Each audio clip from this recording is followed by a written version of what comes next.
الله الرحمن الرحيم. باب الجمع بين الصلاتين بالمزدلفه. دا دمزنا تقدیم و تاخیر سرا بالاتفاق عند الكل جائز دی پدې کې د هیڅ اختلاف نشته. شکر الحمدلله. یوم مسله عرفات کی جمع تقدیم دا د ماسپخین په وخت کې دا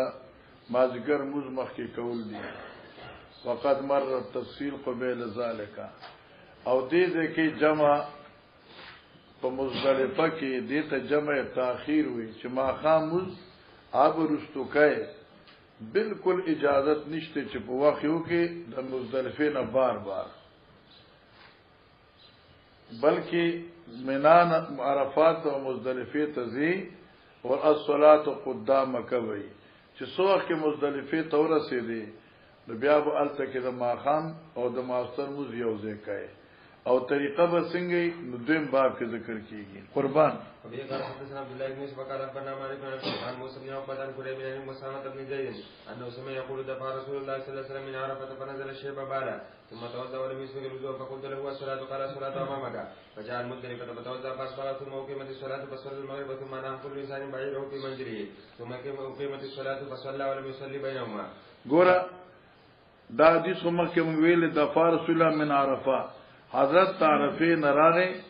مزدلفه ته فنزل الشعب نو التکی یو درکه کوش التکی بول وکړ ثم توضا بیا حدث وکړ ولم يسبغ الوضوء حدث مکمل کړي نو اوس پدې کې باز ته محشی باز کړ دې چې عدم تسبیغ وضو په کم معنی سره ده نو سو کوئی چې الکا حدث لغوي کړو لا سنوي ویزلو سو کوئی چنا تقصیر فی الوضو یعنی استنجاء کرے وا لیکن اغه ته اسباغ اطلاق نکیږي نو معنی دا چې وضو خفیف کړو خ فقلت ما الصلاه یعنی اتريد الصلاه حضرت الله الصلاه امامك فجعل مزدلفه فتوضا فاصبغ نو اته سے کامل کړ اوس دې کې برا حاشیه دې لوی لاجه جوړ کړدا ای وخت کې بدی څخه ډیر تیمی چې وای فاس بغانو دا مخ کې چې عادت کړو دا خو عادت باندې عادت دی او په مابین د دې کې عبادت نشته دی د څه حیثیت دی بلکې جایز دی دمه خبردار چې غوړمبه عادت خفیف وو عادتیمه خبره شی لیکل نه بزور سره اتفاق نه کوم هرچا چې خپل خوخي وای کې دې شي چې دا غینه بعد س عوارض د حدث پیښ شي وي ټیک شو استاشي لیکل دي زټیک د عوارض حدث پیښ شي وي لیکن هغه چې مناسب د شخصیت سره وي هغه نور خبره نه تصور به نه کوي ان شاء الله ته ډیر خسرې نو بیا د چې مکمل کړو قیمت الصلاه فصل المغرب ثم ناخ كل انسان بيرا ورچ ما خاموزو ک ناغې نه پستا هر سړی خپل خپل سورلی کې نه ولا فی منزله او هغه اقال کړلا دې لپاره چې د ماستن مستخم مطمئن شي ثم قیمت الصلاه فصلى ولم يصل بينهما او دې په مابین کې نفل مفل نو کړی تاسو نمای مشکات کې اوسو حدیثونه پای کې اشکالات وي یو اشکال دا دی لکه ګوره دا تاسو غبري مشکات کې یو حدیث شته دی تا خیال ورته مولانا صاحب دا تقریبا چکم دے کنا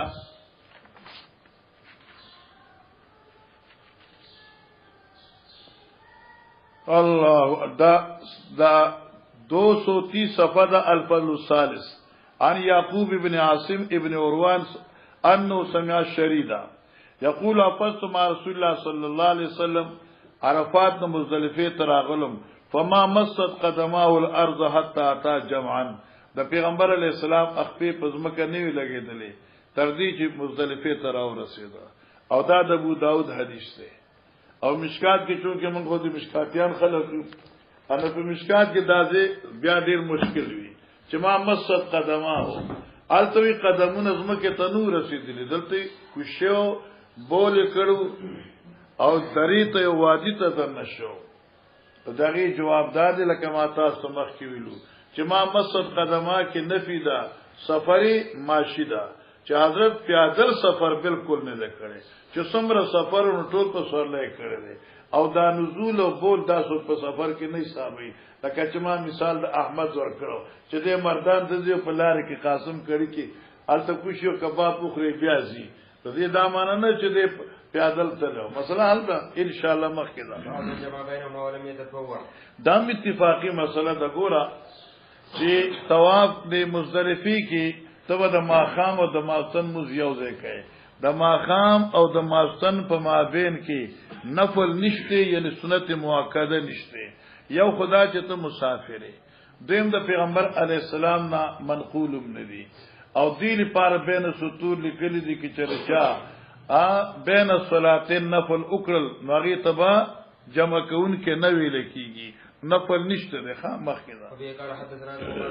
ابي ذئب بن جوري عن سالم بن عبد الله بن عمر رضي الله عنه قال جمع النبي صلى الله عليه وسلم بين المغرب والعشاء بجمع كل واحده منهما بإقامة ولم يصب بينهما ولا على اثر كل واحده منهما ارس ان شاء الله باس راضي تصفيه نو کې نفل نو کړی چلو ابي قال حدثنا خالد بن مخلد قال حدثنا سليمان بن بلال قال حدثنا يحيى بن سعيد قال حدثنا ابي بن ثابت قال حدثني عبد الله بن يزيد الختمي قال حدثني ابو ايوب الانصاري رضي الله عنه ان رسول الله صلى الله عليه وسلم جمع في حجة الوداع المغرب والعشاء بالمزدلفه باب من اذن واقام لكل واحده منهما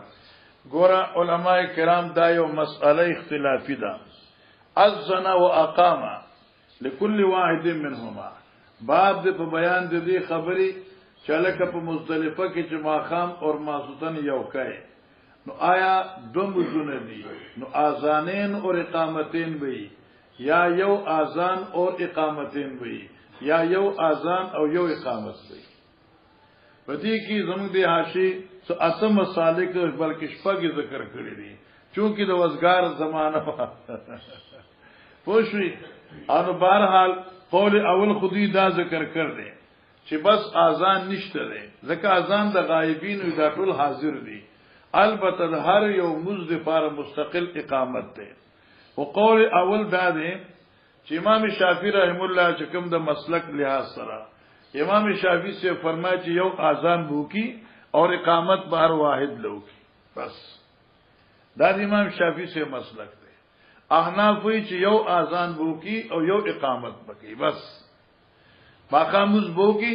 بلا اقامت پر ماستن شروع شي اذان یو ده امام شافعی سے یو اذان وکي او اقامتین دي الاقامت للمغربي والاقامت للعشاء او بعض علماء اذانین او اقامتین سو کوئی چې نه اذان نشته فقط اقامتین دي خدا دو مشهور مذاهب هغه موږ ذکر کړل البته ابن مسعود رضی الله عنه چې کوم روایت را روان دي پای کې به جګړه راځي نو موږ دغه جواب ادا سکو چې دا عبدالوارث مثلا په مزدلفه کې ماشاء الله ماقام مزو کې مال اقامت او بیا دینه پس دیوګه شو او شي مرګرو چې لګ ناشته کو ډوړې خورو ځکه پیادل سفر او دی روټه خوړه هغه نه پس ته بیا ماستر مسکی د اقامت په خامخه کوي دا زموږ مسلکوم دی او د ابن مسعود سے رضی الله عنه روایت نم ثابت دی جی قال حدثنا عمرو بن خالد قال حدثنا زهير قال حدثنا ابو اسحاق قال سمعت عبد الرحمن بن يزيد يقول حجت بالله رضي الله عنه باتنا المزدلفه حين الاذان بالعتمه او قريبا من ذلك عتمه ير ماستن تیمو او قریبا دته نږدې وو فاذن وقام ثم صلى المغرب وصلى بعد ركعتين بس دا دې مسلک ته ماسه ماخام بوس یوک بیا 2 رکعات وکړ ثم دعا بعشائه یوګشو او زکه سره یوګی کیخه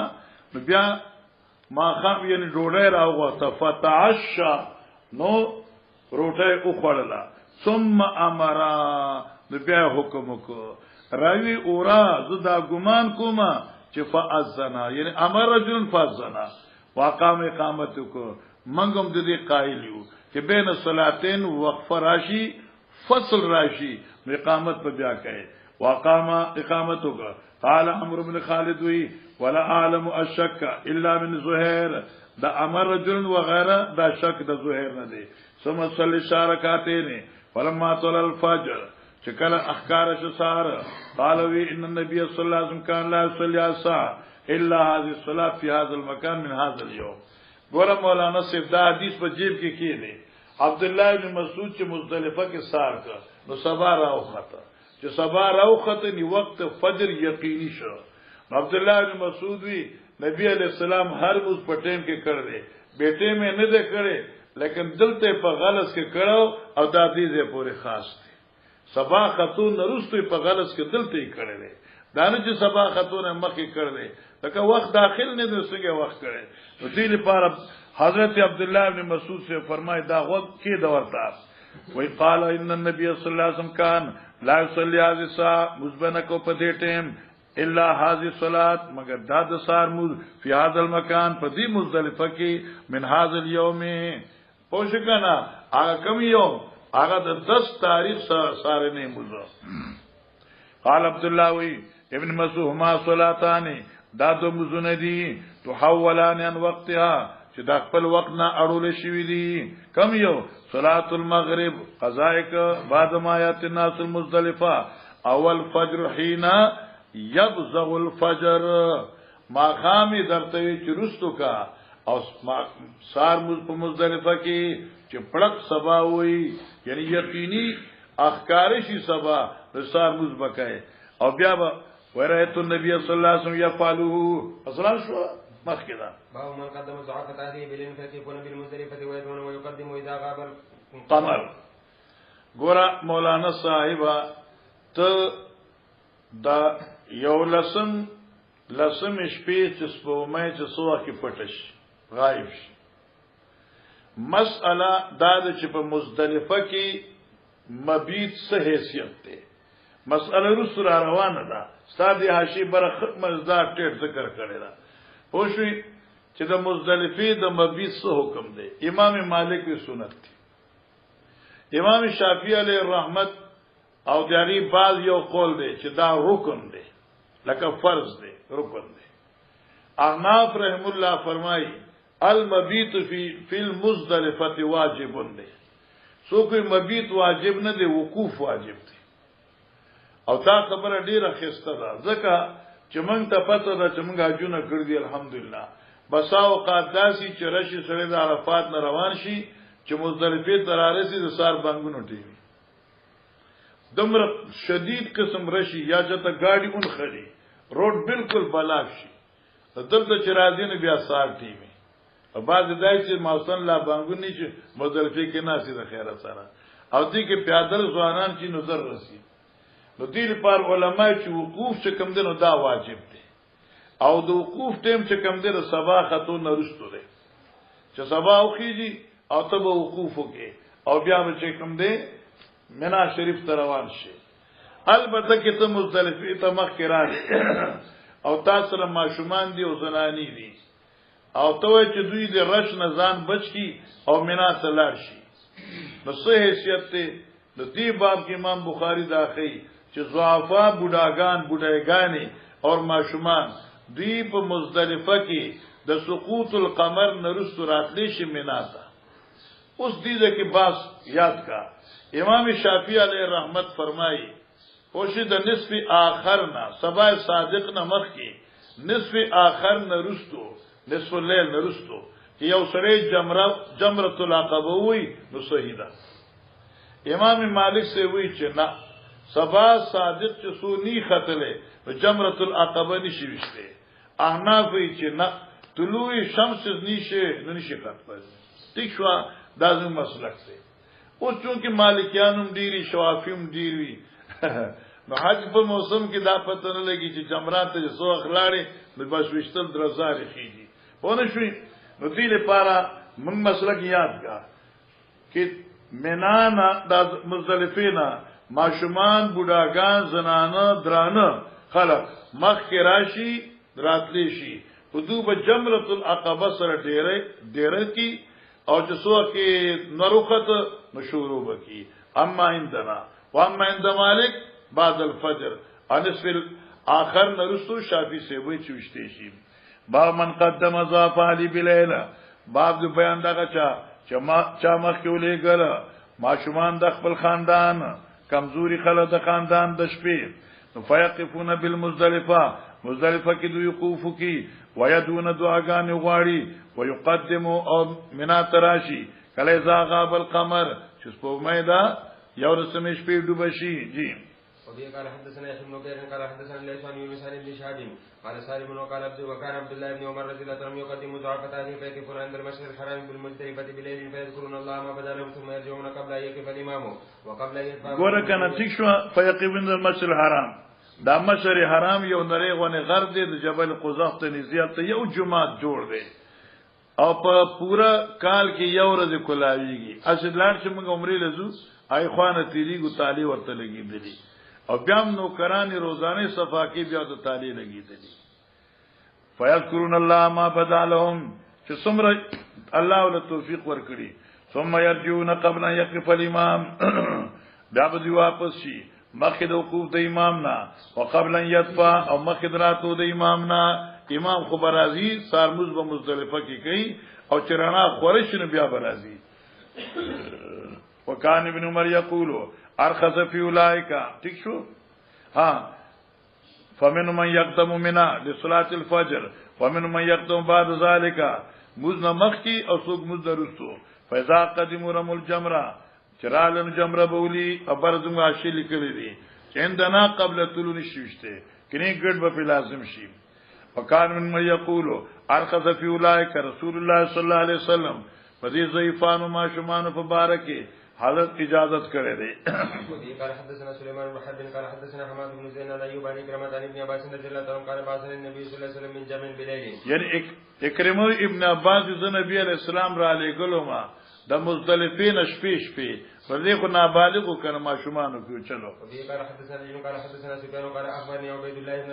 ابي يزيد سمع ابن عباس رضي الله عنه يقول من قدم النبي صلى الله عليه وسلم ليله المزدلفه في ضعفه اهله قد مر قال حدثنا مسعود بن يحيى عن ابن جريج قال حدثنا عبد الله مولى اسماء عن اسماء ان نزلت ليله الجمع عند المزدلفه فقامت تصلي فصلى ساعه ثم دا اسماء چې ونه مزدلفه ته چرال نو دې مز شروع کا ډیر ټیم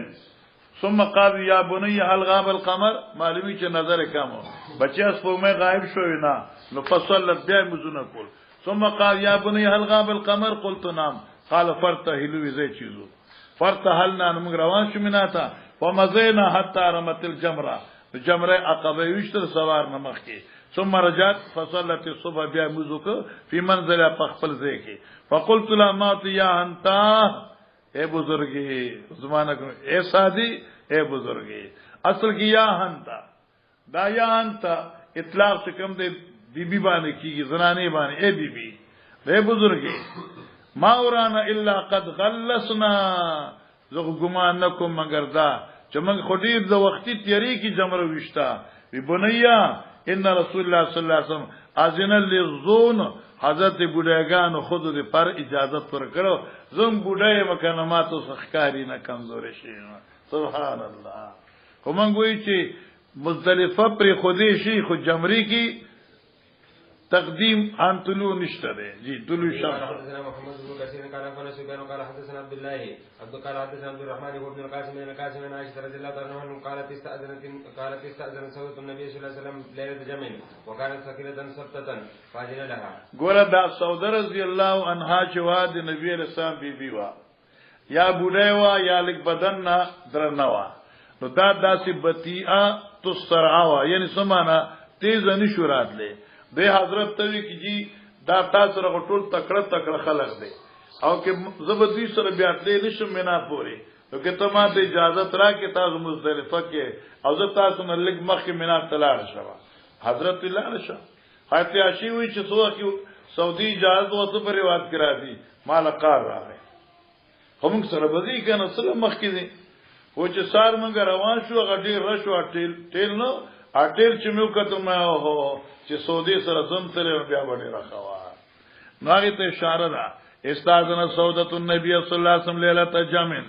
اجازه تو سعودي نبی علیہ السلام نا منا ته دراتلو پشپې د مزدلفه کې ولی وکانه ثقيلتن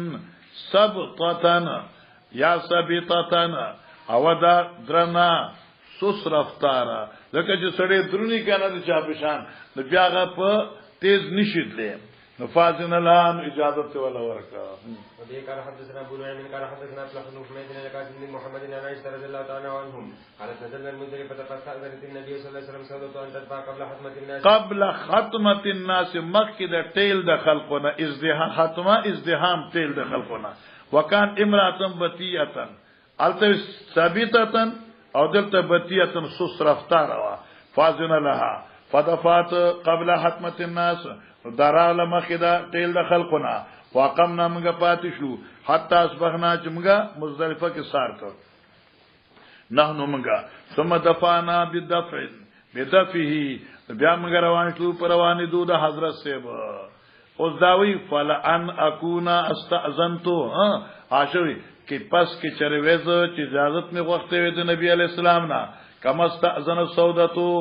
نو احب الی من مفروح به انو دا به ما ته ډیر خوخو د هر هغه خوشاله نه چې زه په خوشاله کړی شوی مفروح به معنا کل شیء یفرحنی هر هغه شی چې مال خوشالي یعنی د هر خوشاله نه براته دا مخکیوا مقصد څه شو یو خوشالي خدا حضرت رفاقت شو یو خوشالي داوا چالکا عبادت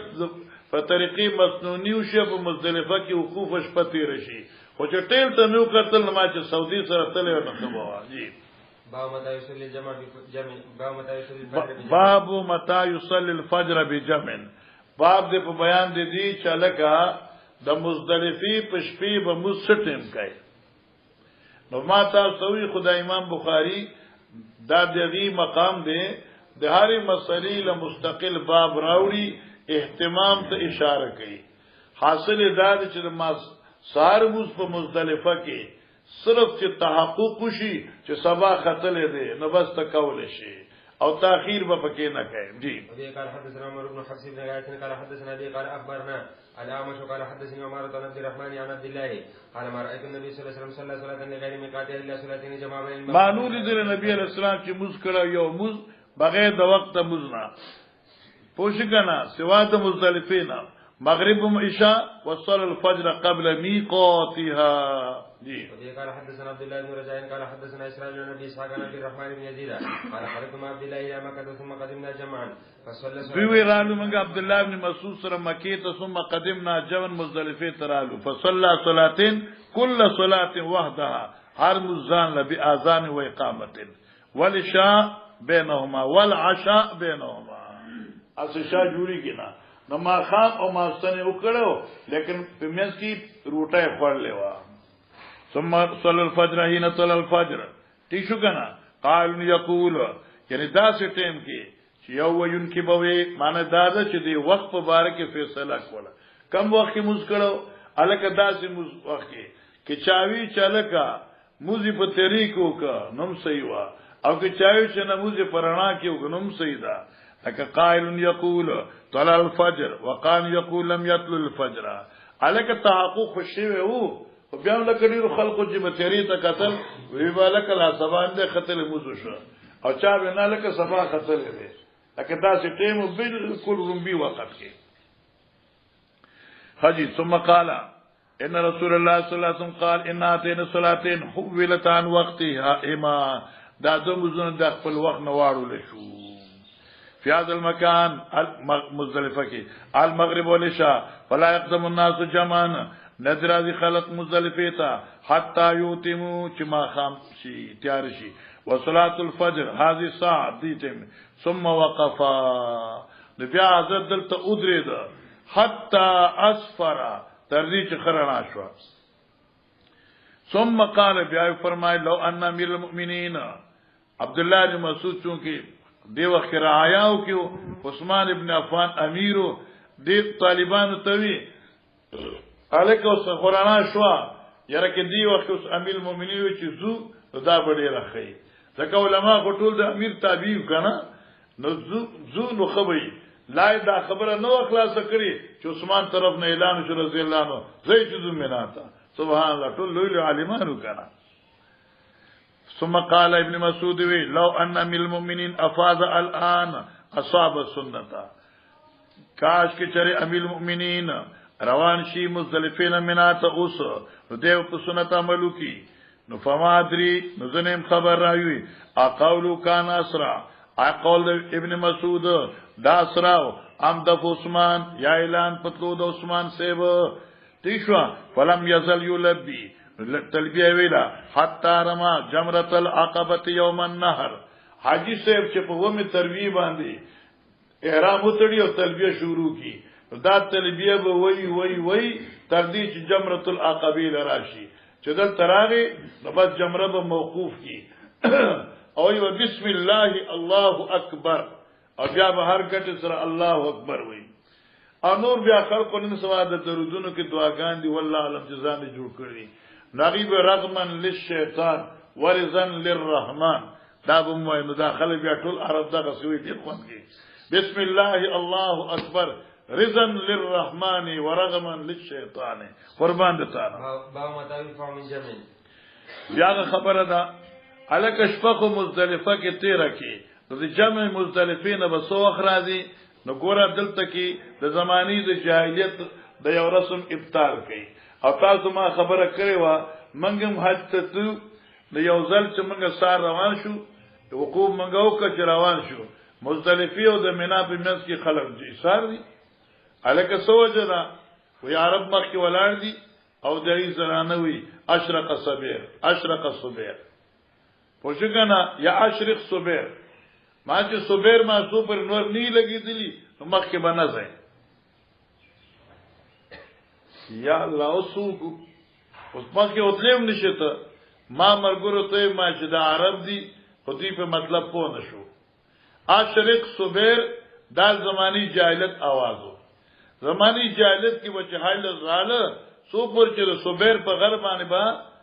نور سره نو کړ دی با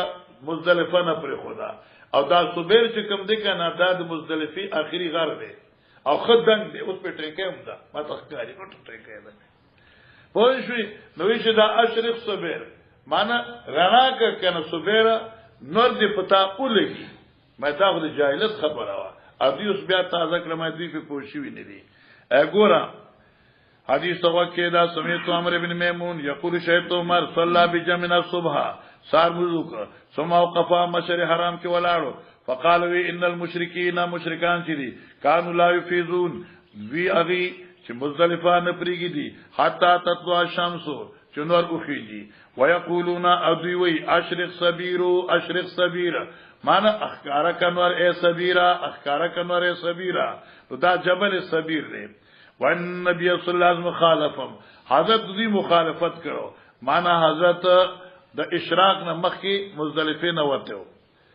ثم وقف تشو ثم فاض قبل ان تطلع الشمس طلوع الشمس مخکي عمر سره روان شو جی باب التلبيه والتكبير غداة النحر حين يرمي جمرة العقبة والارتداد في السير ګور درې مسلې تا ته خي التلبيه بیان د تلبيه یو والتکبیر او د ذکر غداة النحر سبا دلوی اختر پوری حين يرمي العقبة چې صوب کله چې د عقبه ولي نو ګور تکبیر خو بوای دینه پسته هم او تلبیه بدلته موقوف شي والارتداد في السير او ځان سره دیم کس کې نول جی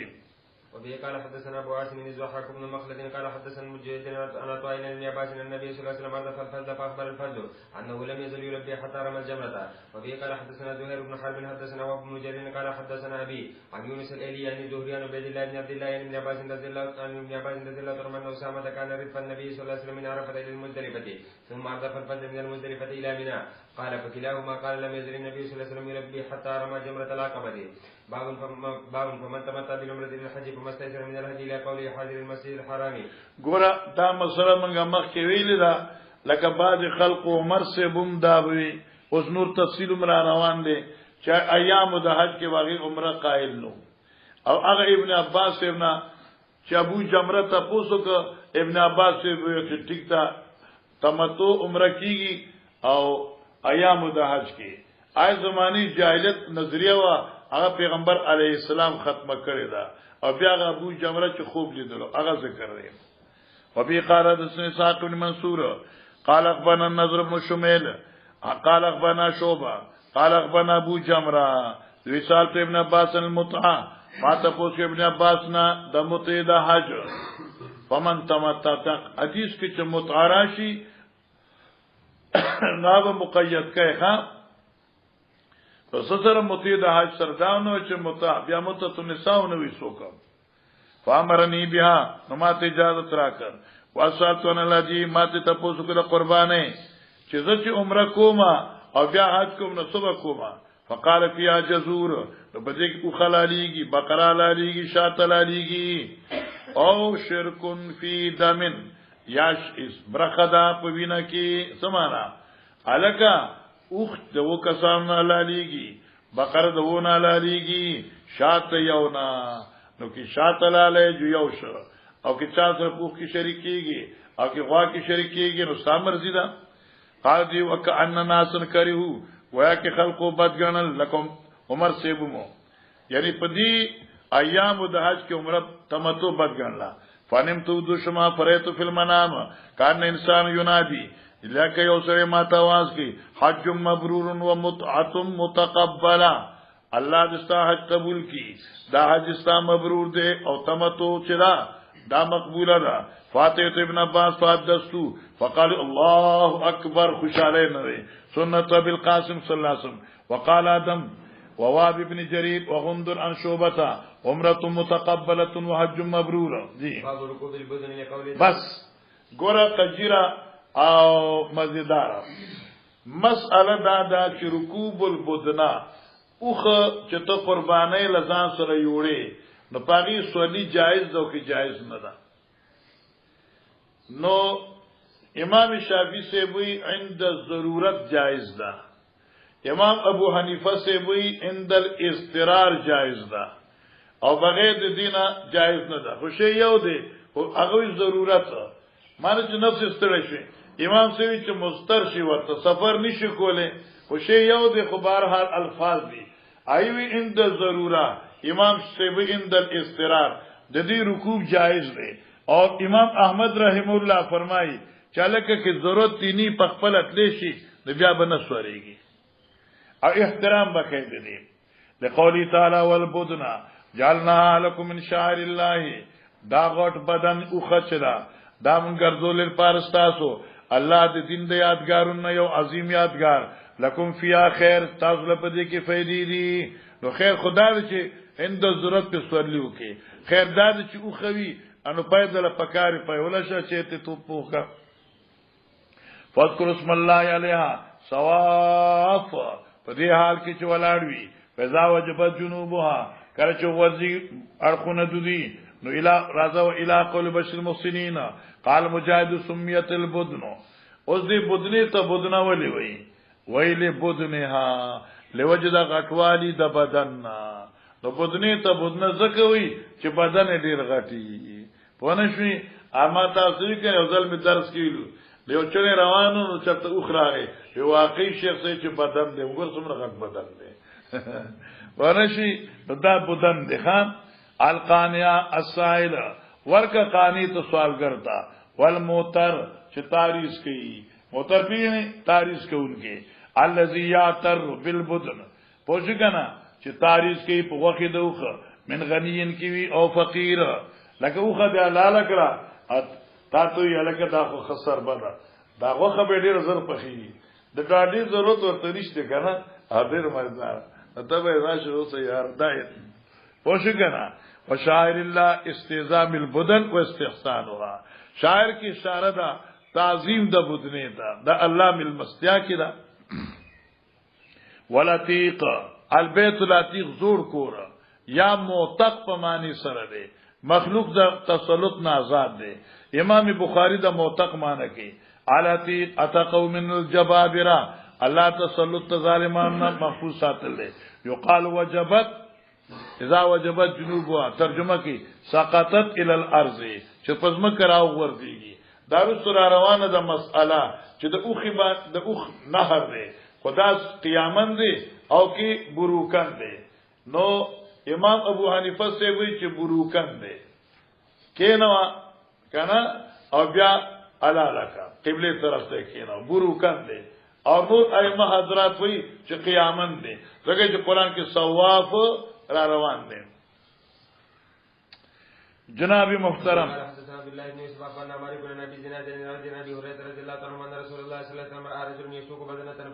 یو سړی او چې هغه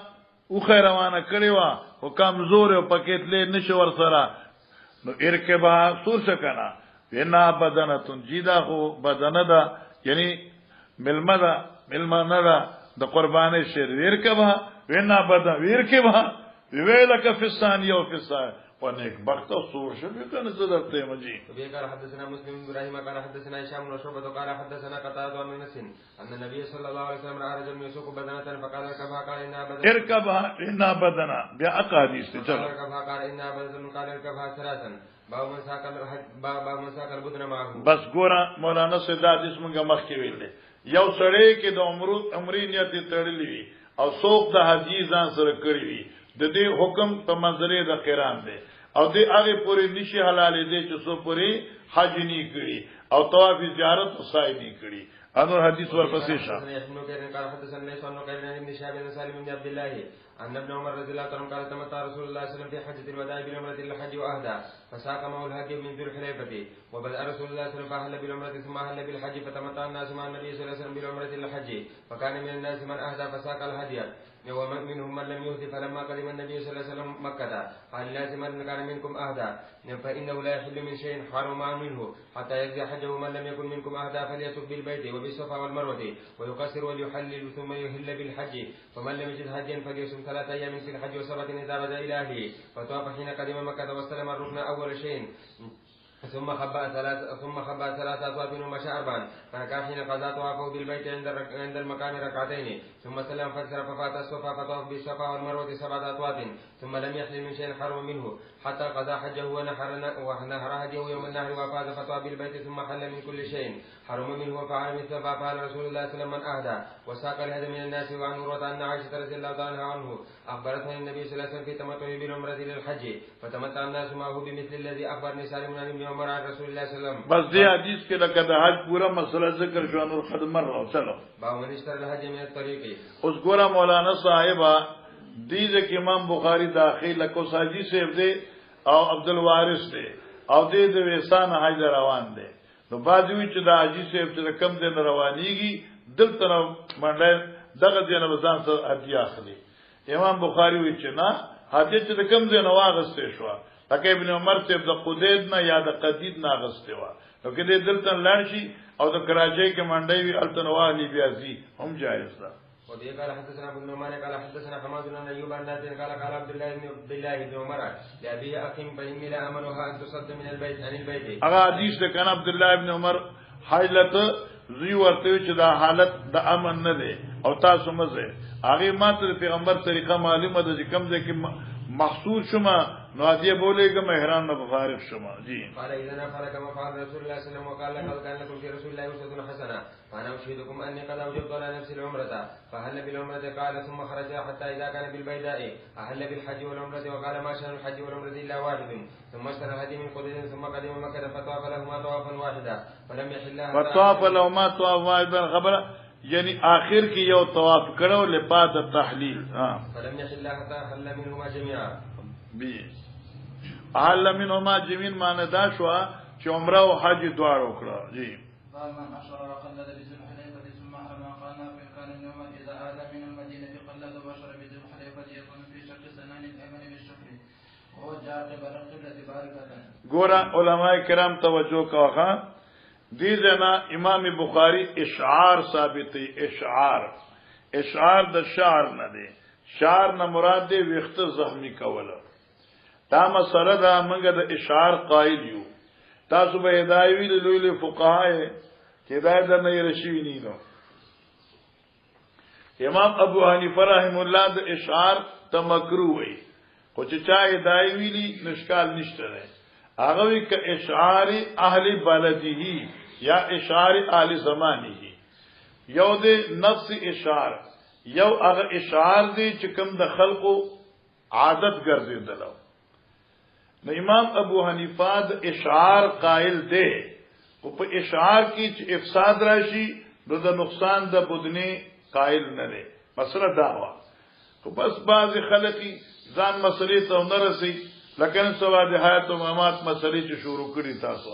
حقیقت ته یو فریق نه دی رسیدلی خو ځکه غب شپ دی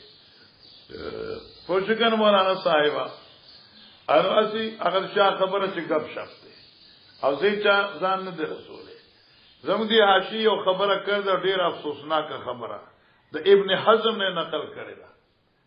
ابن حزم وی چې امام ابو حنیفه اشعار ته بدعت وی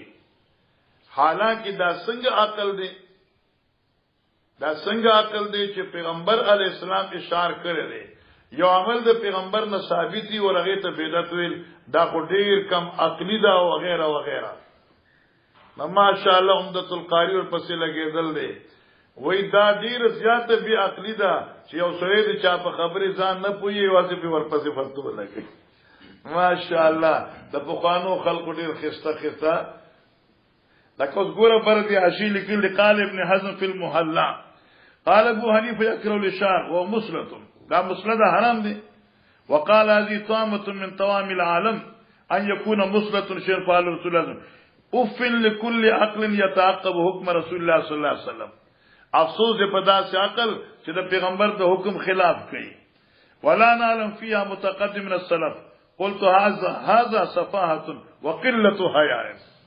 امام صاحب ته دا نسبت کول دا بی حیائی دا او دا کم عقلی دا لأن الطحاوی الى آخری والطحاوی او فقهاو مذاهب باندې ټول زیات پوه دي لا سیما مسلک ابي حنیفه ورغه اشار قائل دي هغه مطلب دا دی چې اشار د آل زمانی ناروا دي مطلق اشار نه دي اگر اشار څه دی وي الګ اشار د اشار نه چې سرمن زخمی کی او وخت ته شورکه او نه رسی دې ته اشار وي لکه دل په دوی زبر قصابی پکار دی چې خ معمولی غوندې کوهان یو خي طرف نه معمولی غونی زی زخمی کی یا ګری چاکوئی کنه او دې سوګه تیرې پوښوي ان په دې چاکو سره مثلا لغور دې زخمی کی معمولی غونی غوخه ته نه رسي د بیا خو سیدا او که غوخه ور سره غوسه کړه نو دا مسله امام سے خود دې ته اشار وي که دې ته توای خو ډیره قدا کینینو به کار خراب دی جی یو اشار یو مسله شو وقلد بذل حلیفه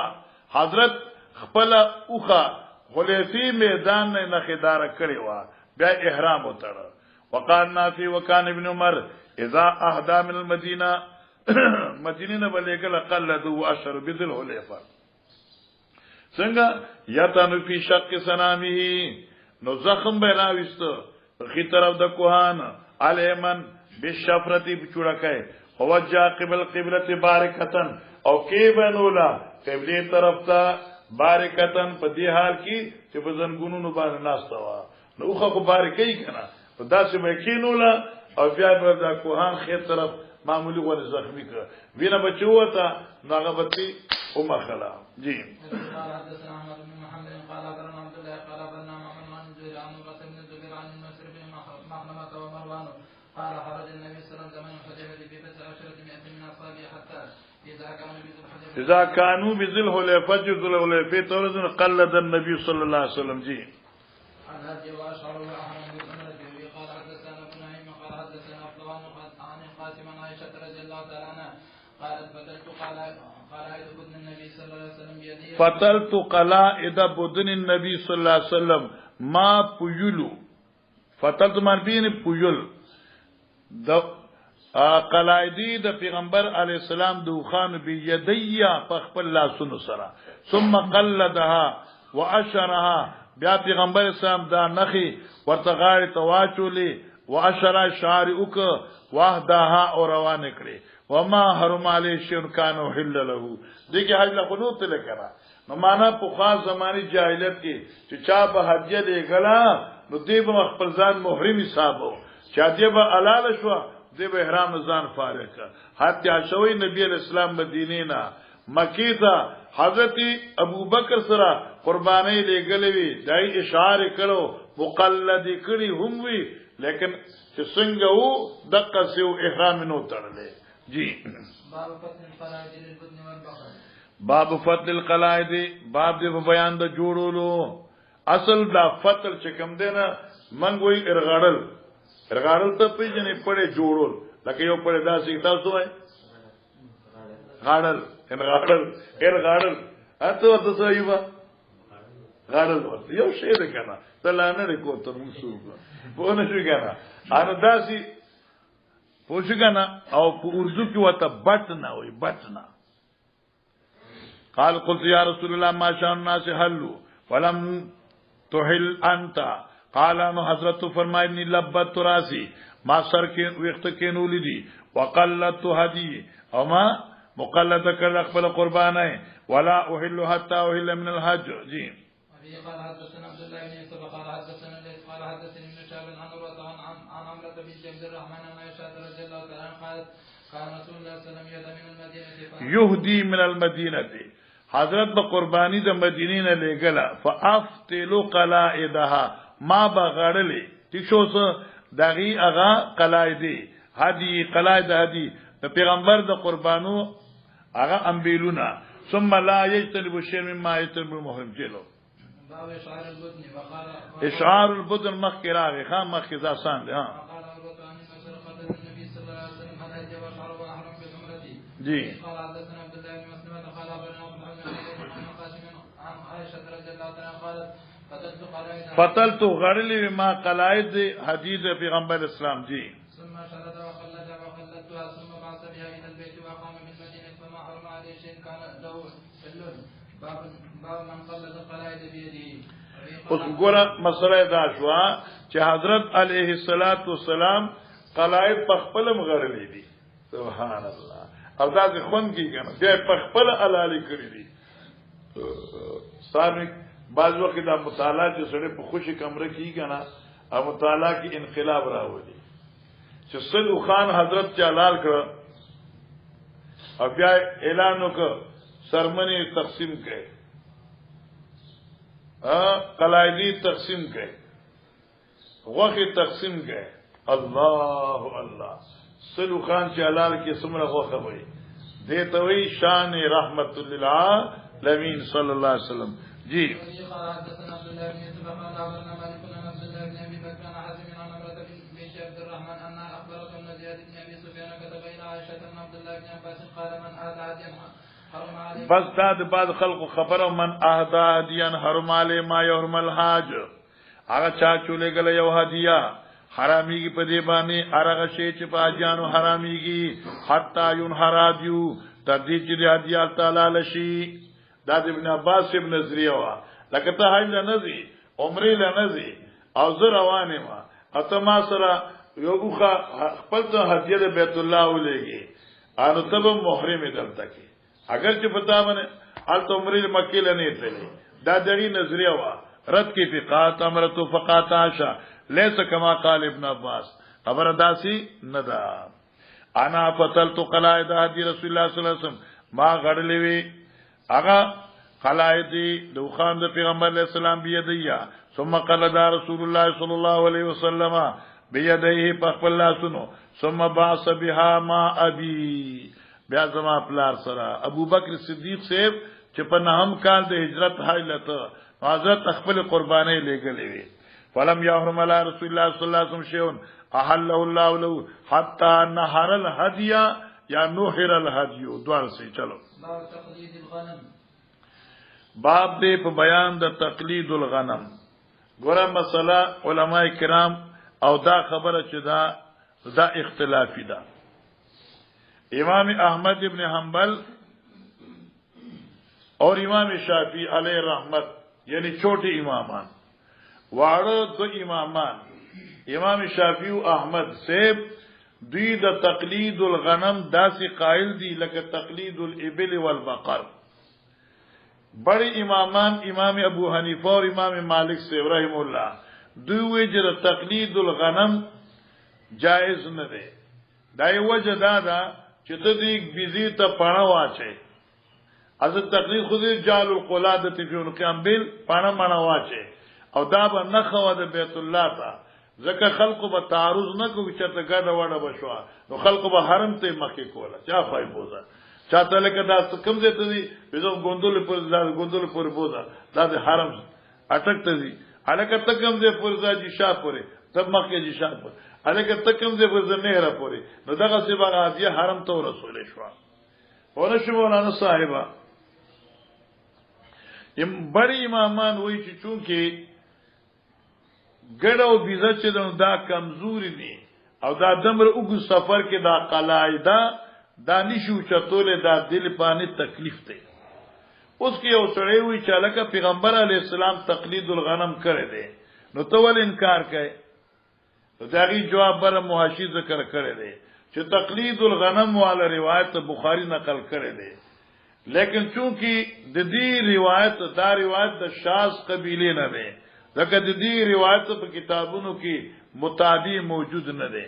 حالانکه دا خود عموم البلوا مسله وا خو سره د دین ادریس متعدی نشته ده لہذا د تقلید الغنم نشته ده البته کې زویم کې تقلید الغنم اس یو چیرړه کې اسی لکه پټای ونی یو سره یا شنا یا سپینه یو کپڑا ورته غاړه تواچه او دا تقلید دی نو دا خیر دی جوز دی جی قربان وفي قال حدثنا ابن من قال أخبرنا أعمش عن إبراهيم عن الأسود عن عائشة رضي الله تعالى عنها قالت هذا النبي صلى الله عليه وسلم مرة على من حاول حدثنا ابن نعمان قال أخبرنا عبد الوحيد أخبرنا الأعمش قال حدثنا إبراهيم عن الأسود عن الأسود عن عائشة رضي الله تعالى عنها كنت أبتل قلائد للنبي صلى الله عليه وسلم فيقلد الغنم ويقيم في آله حلالا ودغه حدیث دی برستا حاشیه ذکر کړ دي چې دا روایت د شاذو نه ده او ځکه دا اثر د شاذ نه ده امام مبسوط وی لیکل دي او بیا نور علما کرام فرمایي چې سره د عمومي بلوانا د دې روایت مطابق موجود نه ده جی وفي قال حدثنا ابن عمان قال حدثنا حماد قال حدثنا منصور بن المعتمر حدثنا محمد بن كثير قال أخبرنا سفيان المنصور عن إبراهيم عن الأسود عن عائشة رضي الله تعالى عنها قال كنت أبدل قلائد الغنم للنبي صلى الله عليه وسلم فيبعث بها ثم ينقص حلالا وفي قال حدثنا ابن قال حدثنا زكريا عن عامر عن مسروق عن عائشة رضي الله تعالى عنها قالت فصلت الهدي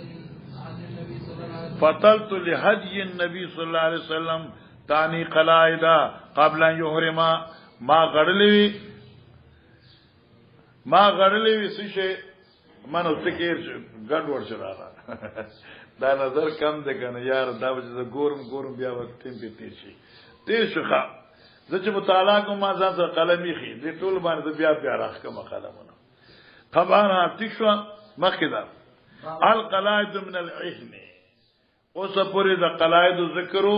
چغله ک سپلای مفلای شي یا نور څه اوس پړې شي یا نور څه اوس القلائد من العهن الک د عهن د مالوچو قلائد لکه مالوچو پړې جوړ کی هغه ورتون غاړي او بیا ورته په غاړي باندې واچي نو دا غي څه حیثیت دی جی او په دې امام بخاری چې القلائد من العهن په دې باب سره امام مالک رحم الله رد کی بچابانی تستغ امام بخاری رد کی په امام مالک باندې امام مالک وی القلائد تو لا يجوز من العهن او موږ چې القلائد يجوز من العهن جی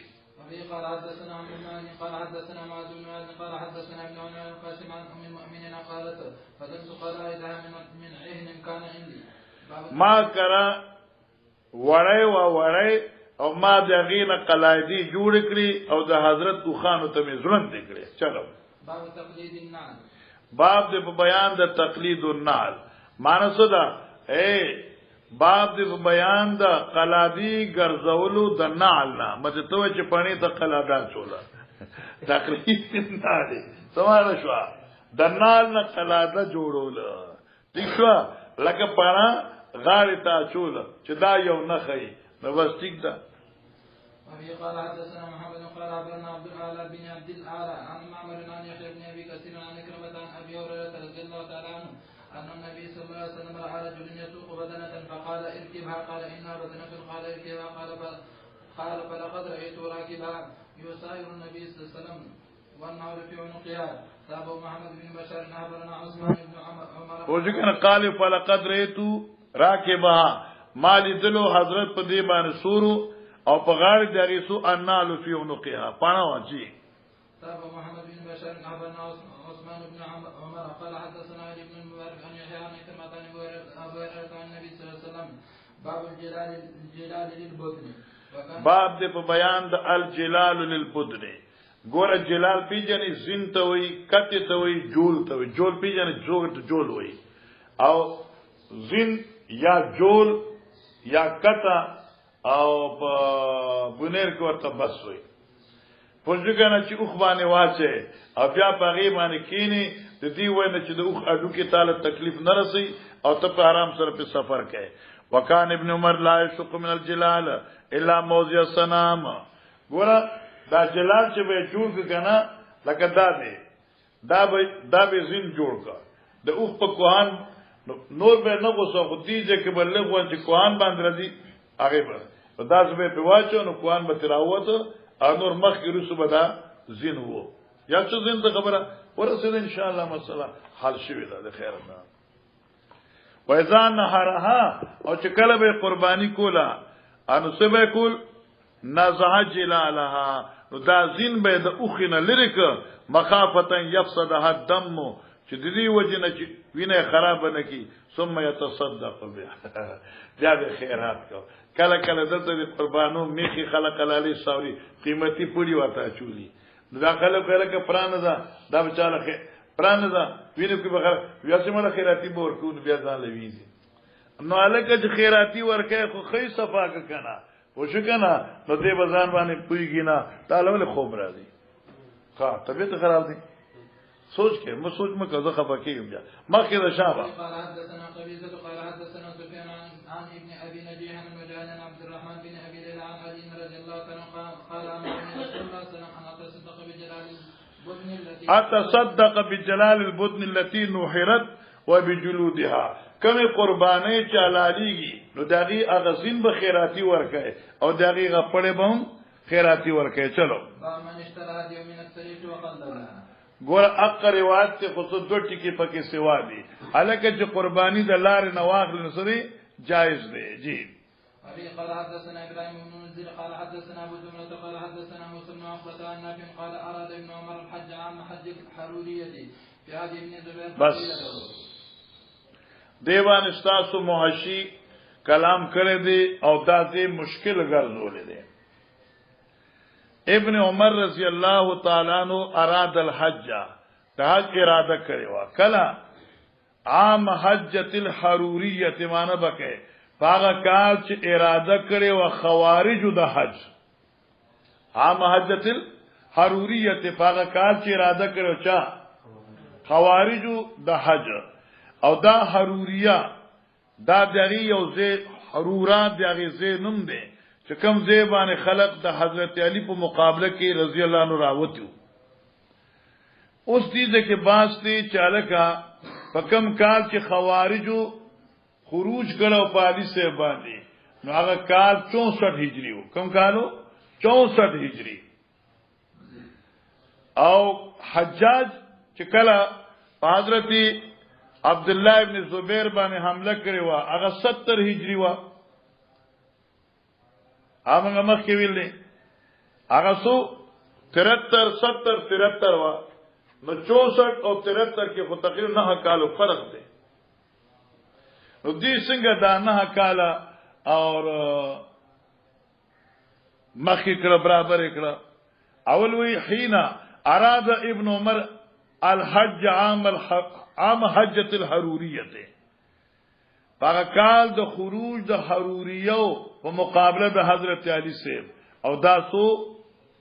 هجرت سلور شپیتم کالو او کله چې حجاج فیاض ابن زبیر کله چې حجاج په ابن زبیر باندې حمله کړې و هغه 73 دا د استامخې لکه 222 صفحه کې وګوره 222 کې کم دی کې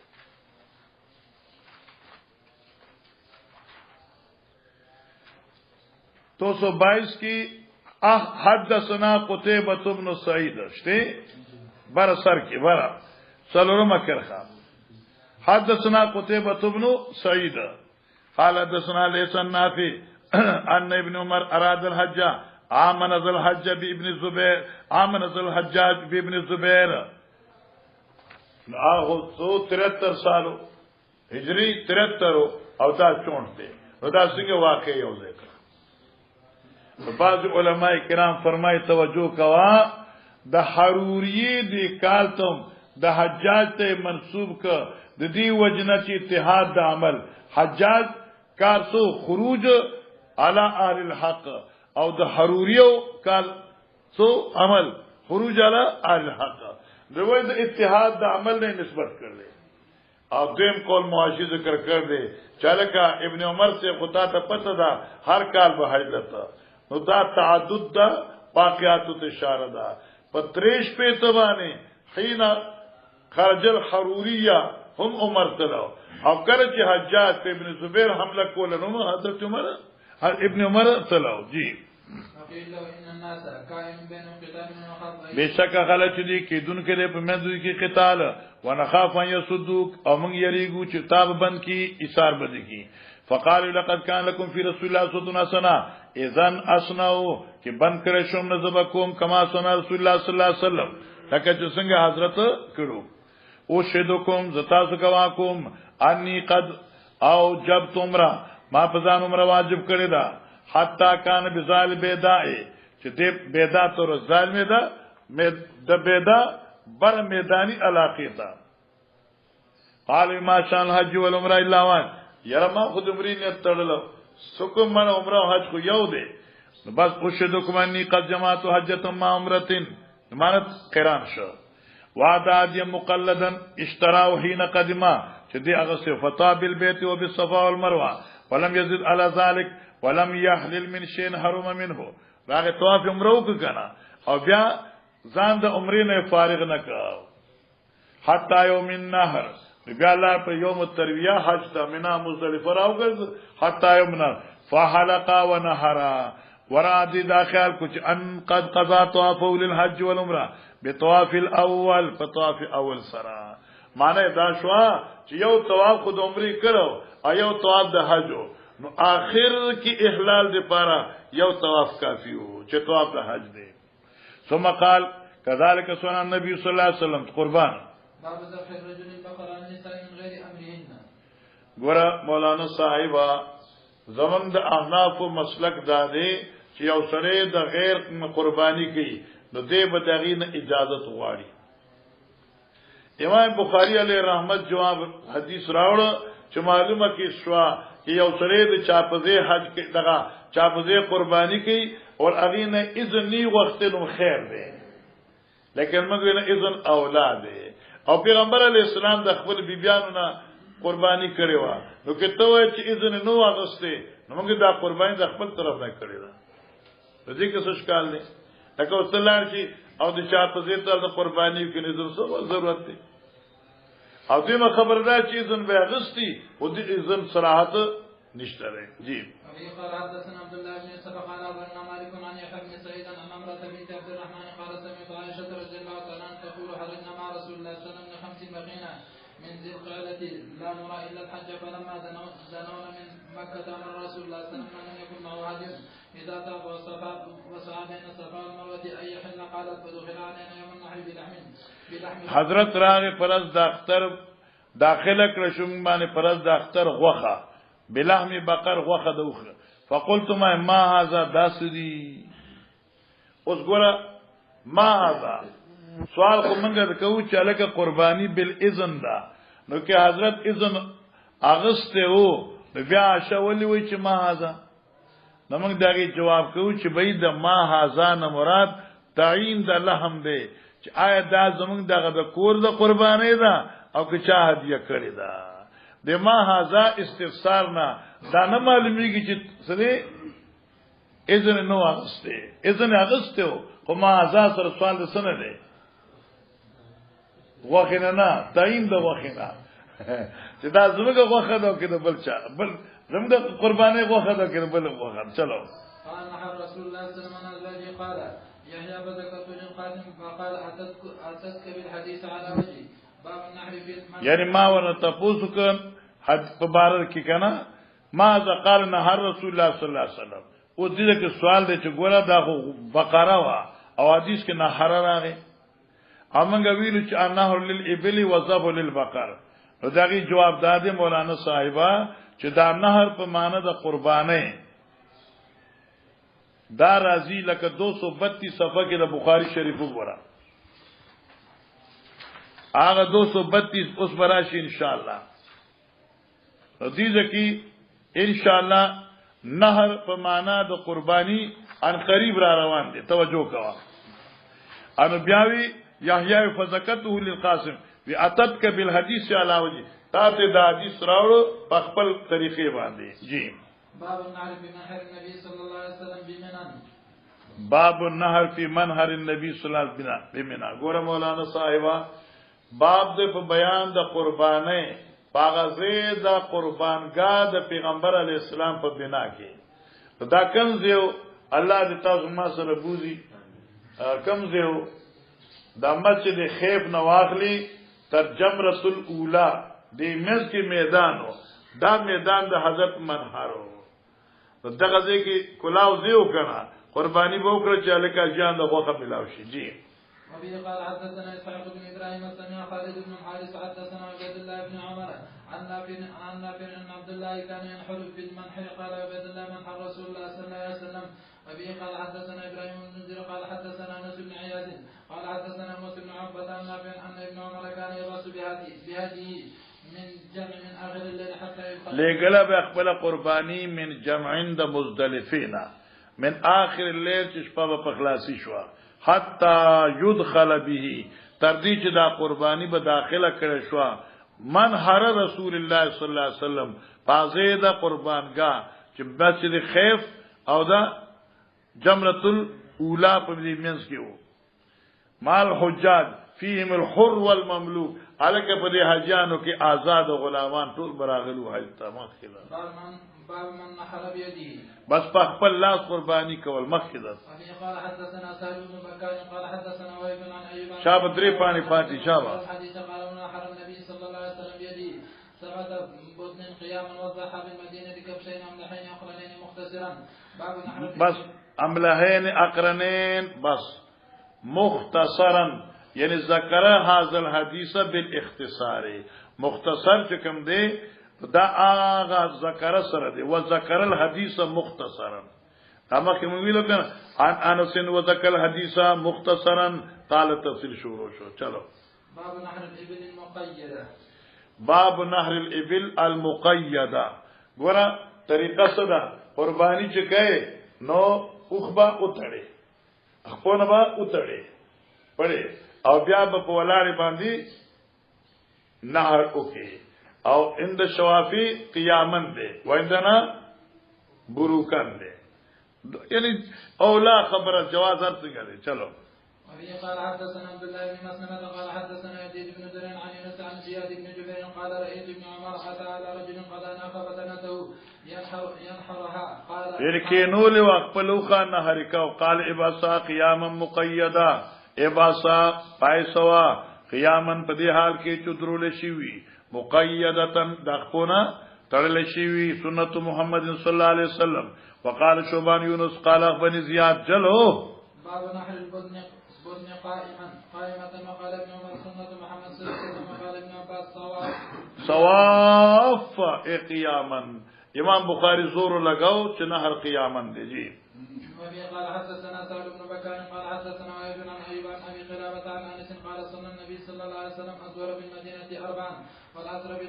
بذي الحليفة ركعتين فبات بها فلما اصبح ركب راحلته فجعل يهلل ويسبح فلما على البيداء لبى بهما جميعا بس دایات که لبى بهما جميعا اشار الى قران الرسول صلى الله عليه وسلم. چلو فلما دخل مكة امرهم ان يحلوا ونحر النبي صلى الله عليه وسلم بيده سبعه بدن وہ بدنی حضرت خپل لاس مبارک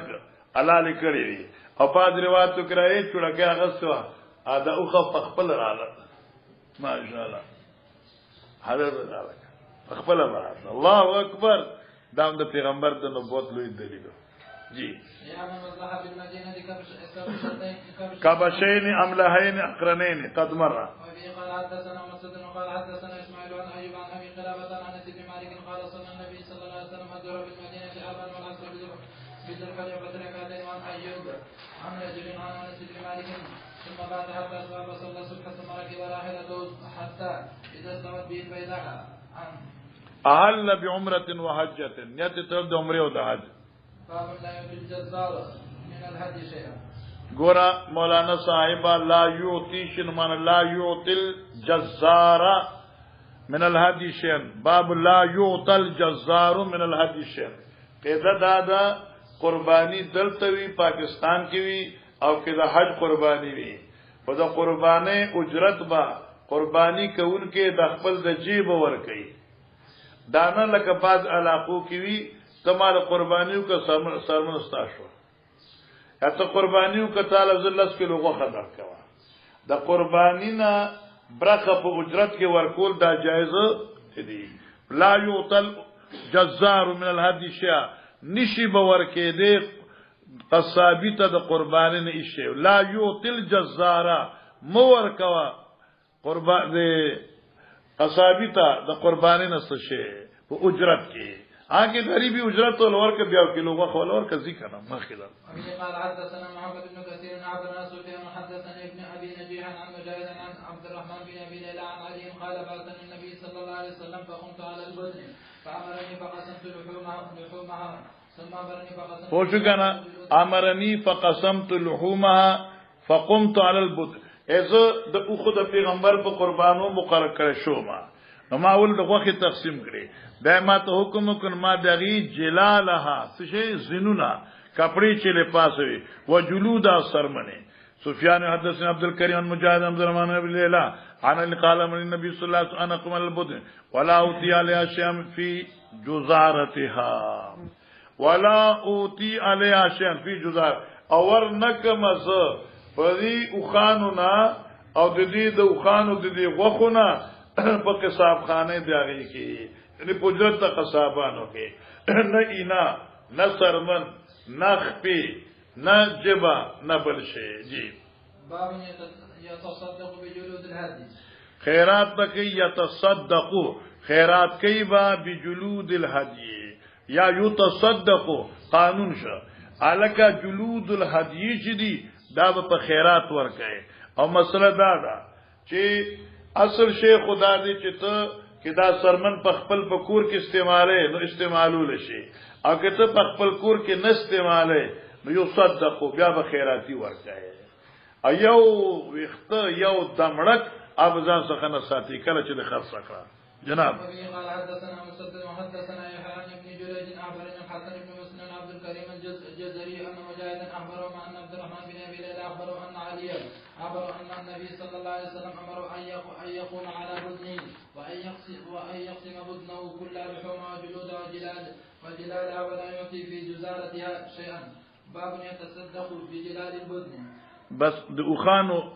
زین چې د اخراتي ورکول سان د زما خدا خلاصوا لس پانی پاتې شاوه سيف بن ابي سليمان قال سمعت مجاهد يقول حدثني ابن ابي ليلى ان عليا حدثه قال اذن النبي صلى الله عليه وسلم اتبدنت فامرني پیغمبر علیہ السلام به تور هدیه لګلې وی سلوخه سوګه 70 خپل راوړي وی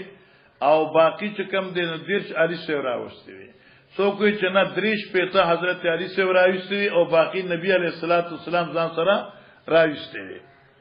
فامرني بلحومها فقسمتها ثم امرني بجلالها فقسمتها ثم بجلودها فقسمتها ما شاء الله یوخه تقسیم کا سرمنی تقسیم کا اور زنونه تقسیم کا پوری مړی تقسیم کا خلاص کار سور کا جی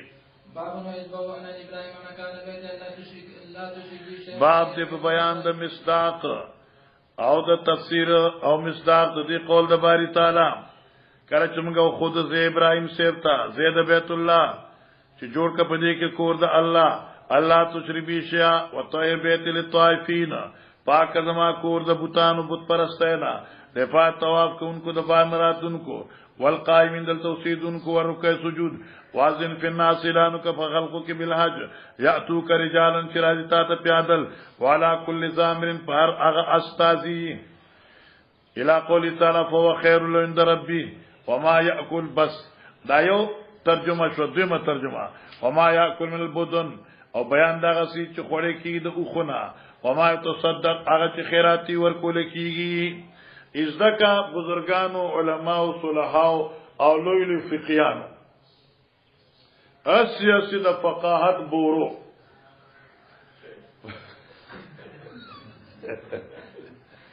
الکه دا خبر تاسو خان دی زه یو مستی چې تم بیلم بورای یم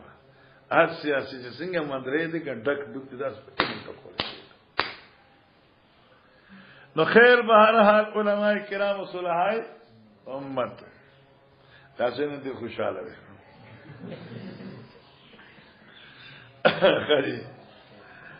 خیر به هر حال الى اخره مونږ چې چا د پای چټي کول هغه خو لای نه چې په سوا جواب نو توجه تاسو ګوره مولوی صاحبانو دا قربانی په دوه قسمه ده یو قربانی د تمتع ده توجه ده یو د قران ده توجه ده یو تطوع ده دې دریو قربانونو په خپلم خوري شي او حجانم خوري شي البته د جنایت او د نظر نه په خپل خوري شي نه امیر خوري شي او چې حال لار چې نو داسې اجینی چې هغه من جنایت نه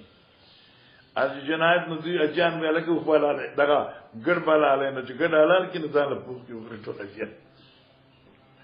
حالانکه علما وی چې لکه منظوره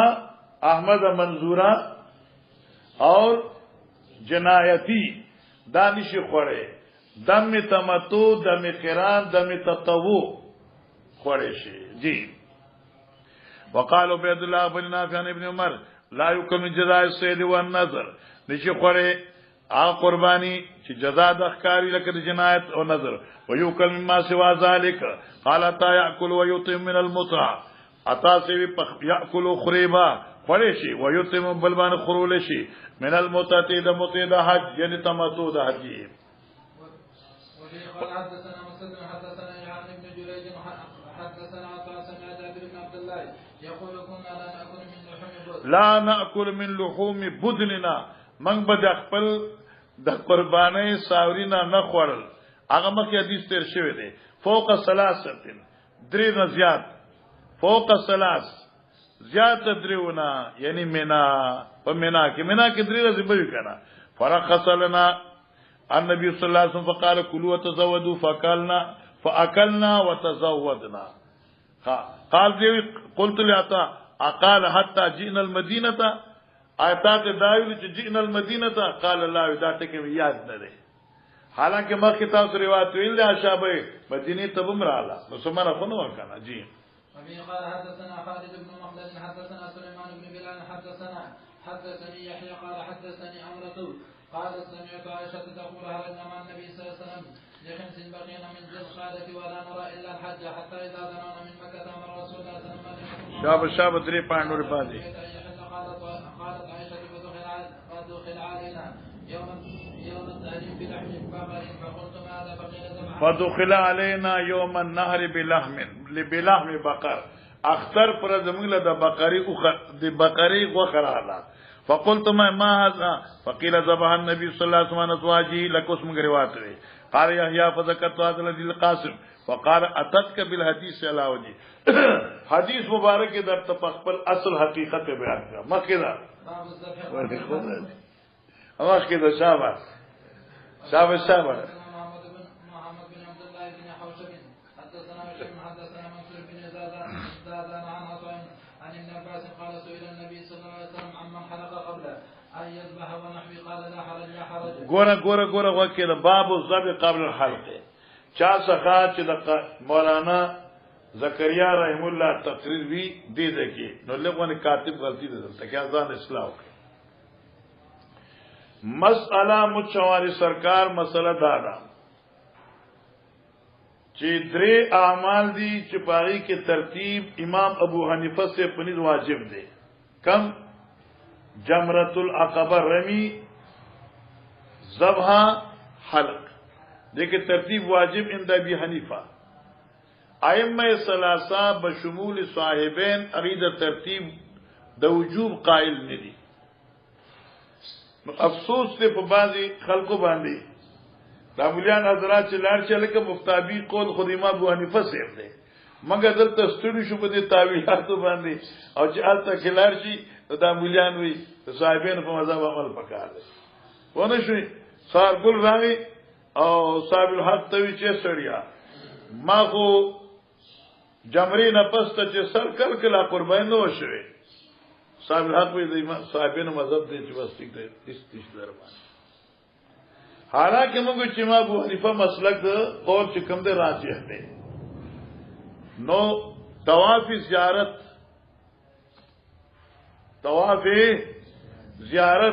او دې دریو اعمالو کې ترتیب واجب نه دی زه التناسو نو دا پټکې چې سړیو تړي کنه دی مولا ښکاری زکه ز تاسو هم چې تاسو چې دې پټکی تړای زکه چې تاسو ته په لار روانه خلک وي پته چې څوک د ګور بای د سو مشتری دی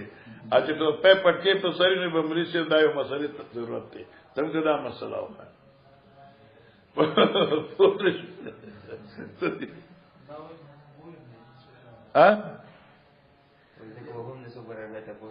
نه ته وایسه دې په الله تعالی دې ته پوښتنه برخه مسلې ته وخایو کتاب العلم د اخلاص نه ک ان یجلسوا ويعلموا کین خلق تعلیم ورکا الحمدلله انو خیر نو توجه کا نو علما ناسو په مزدلف دغه کې عرفات کې ډېر دنیا علما ناسو او زمونږ خپل پارټیو د مرګورو عامل علما ټول ناس دي فهم انو دا کراچي علما دي عالم نو مواسو چې چا کتاب لیکل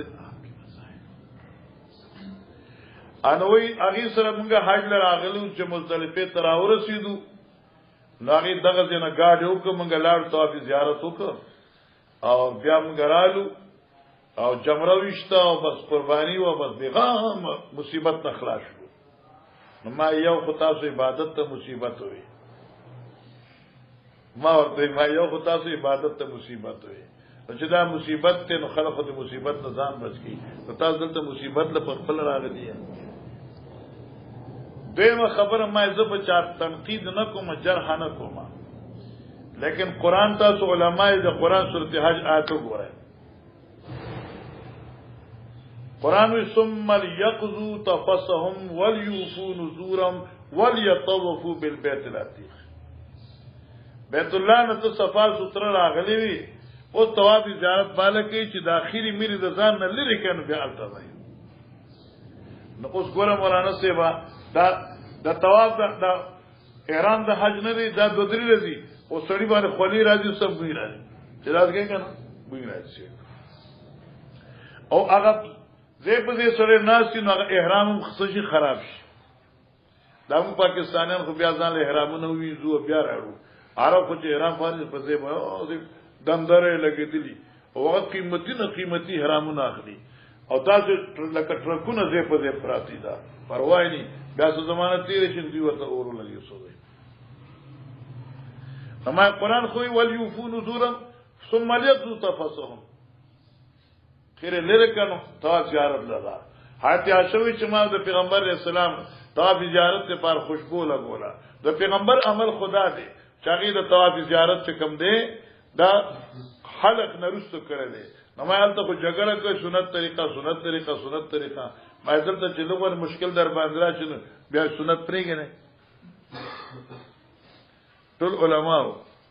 ار بیا تاسو کې صاحب کون ہے آئی ربل نے تب یہ صاحب کون ہے وہ جو کہنا میں کون مون کو چھوڑو یہ ہم حج کے لیے آئے ادھر حاجی صاحب ہے انوالے کا مسئلہ دغه دا ترتیب واجب نه دی نو سنت ته خود انکار نه کې سنت خوده کنا ترتیب واجب نه دی نو سنت خوده کنا ٹھیک شو ته تب داسې لیکي الته کتاب کې لوګون کاتب غلطی ده ترتیب په مابین دا زیارت او په دې دریو اعمالو کې نشته البته په دې دریو اعمالو کې درنا ترتیب واجب دی چلو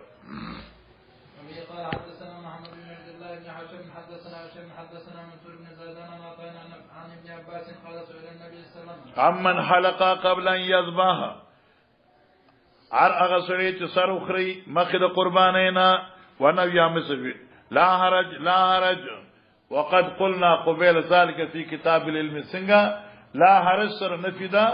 حرج اسمی دے نکی نفدا حرج جنایتی او ځکه بدلتم فتوا ابن عباس رضی الله عنه لیکل دا بر ابن عباس فتوا دا او هغه څنګه دی نبی علیہ السلام ابن عباس من قدم شيئا من حجه او اخر فليورق لذلك دما بس تاشي ذکر کړی فليورق لذلك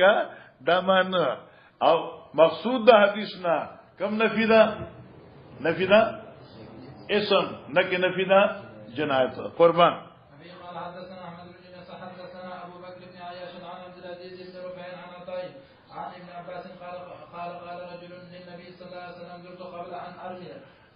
قال لا حرج قال حلقت قبل ان اذبح قال لا حرج قال ذبحت قبل ان ارمي قال لا حرج. وقال عبد الرحيم بن سليمان الرازي عن ابن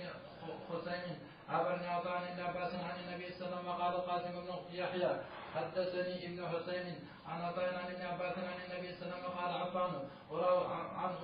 عن وهيب قال حدثنا ابن خثيم عن سعيد بن جبير عن ابن عباس النبي صلى الله عليه وسلم قال حماد بن قيس بن سعد وعباد بن مسعود عن جابر عن النبي صلى الله عليه وسلم. قال حدثنا محمد بن مسنى حدثنا ملا حدثنا حديث عن كما عن ابن عباس قال سئل النبي صلى الله عليه وسلم فقال رميت بعد ما امسيت. ګوره مولانا ما تاسو ویلو کنه صاحب الحق چې دلته کې دا شپه د کمره د تابع وای اني والے نن شپه به کوم شپه اتوار شپه نن بچ راځي اتوار شپه حج په موسم کې اني والے شپه به کوم سره ته چې ورځ سره احکام په اعتبار نن د اتوار شپه ده خو په احکام کې به د افتیش پراز. اوس توجه کوه اے په لسم تاریخ باندې جمرات العقبہ تیم دا طلوع نواغلی تر زوال پوری اولاده زوال تر ماخام پوری جائز ده ماخام نرستم ده خو مکروه ده. نو اوس دغه حدیث ته لکه یو سړی ته موقع ملاو نشوا یا بیمار او یا سم سلام ماخام رمی وکړم پروا نشته ده. نو وای ام سے تو رمے تو بعد مام سے تو ماخام نه پس مې رمی وکړه ولا خرج وحالت تو قبل من هرا ولا حرج. قال حدثنا عبدان عبرنا ابن حدثنا عبدان قال اخبرني ابي عن شعبة عن قيس بن مسلم عن طارق بن شهاب عن ابي موسى رضي الله عنه قال قدمت على رسول الله صلى الله عليه وسلم بالبطحاء رالو نبی علیہ السلام څخه په داسې حال چې په مقام د بطحاء کېو. فقال ما حججت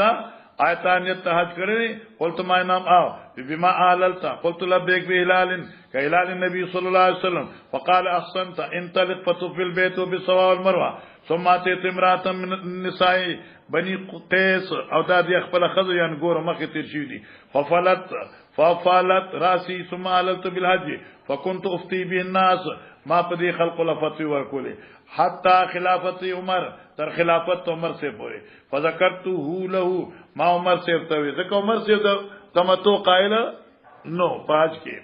فقال عمر سے رات ان ناخذ بكتاب الله کہ عمل کو درب کتاب فانه يامنا بالتمام وان اتم الحج والعمره وان ناخذ بسنه رسول الله صلى الله عليه وسلم فان رسول الله صلى الله عليه وسلم يحل حتى بلغ الهدي محل باب من لبد راس الاحرام وحلق تلبید مسئلہ وقت احرام او بیا کل مانا پیغمبر علیہ الصلوۃ والسلام سر ملبد کړو او قربانی لګلې وا او نو کله خلق کړو چې کله قربانی کړي وا. او بي قال حدثنا عبد الله بن يوسف قال اخبرنا مالك نافع عن ابن عمر عن حفصه رضي الله تعالى عنها ان قالت يا رسول الله ما شان الناس حلوا بعمره ولم تحلل انت من عمرتك قال اني لبت راسي وقلت هدي فلا احل حتى انحر. چلو بس تستړی مې بس ته